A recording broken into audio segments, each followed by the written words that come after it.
The book of Nehemiah chapter 2. And it came to pass in the month Nisan, in the 20th year of Artaxerxes the king, that wine was before him, and I took up the wine, and gave it unto the king. Now I had not been beforetime sad in his presence. Wherefore the king said unto me, Why is thy countenance sad, seeing thou art not sick? This is nothing else but sorrow of heart. Then I was very sore afraid, and said unto the king, Let the king live for ever. Why should not my countenance be sad, when the city, the place of my father's sepulchres, lieth waste, and the gates thereof are consumed with fire? Then the king said unto me, For what dost thou make request? So I prayed to the God of heaven.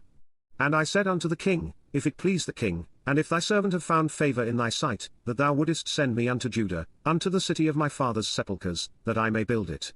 And the king said unto me, the queen also sitting by him, For how long shall thy journey be? And when wilt thou return? So it pleased the king to send me, and I set him a time.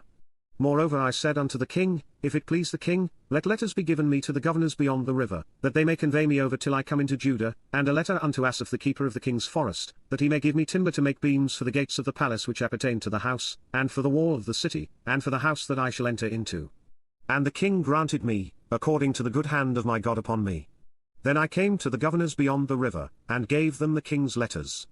Now the king had sent captains of the army and horsemen with me.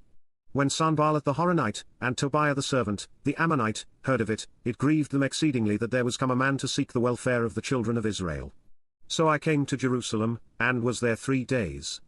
And I arose in the night, I and some few men with me, neither told I any man what my God had put in my heart to do at Jerusalem, neither was there any beast with me, save the beast that I rode upon.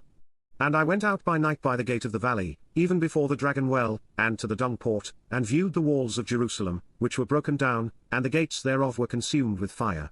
Then I went on to the gate of the fountain, and to the king's pool, but there was no place for the beast that was under me to pass.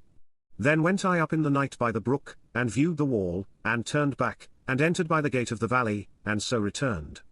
And the rulers knew not whither I went, or what I did, neither had I as yet told it to the Jews, nor to the priests, nor to the nobles, nor to the rulers, nor to the rest that did the work.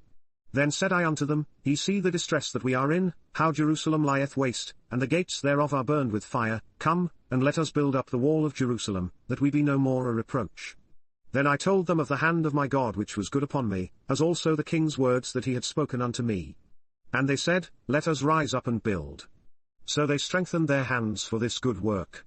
But when Sanballat the Horonite, and Tobiah the servant, the Ammonite, and Geshem the Arabian, heard it, they laughed us to scorn, and despised us, and said, What is this thing that ye do? Will ye rebel against the king? Then answered I them, and said unto them, The God of heaven, he will prosper us, therefore we his servants will arise and build, but ye have no portion, nor right, nor memorial, in Jerusalem.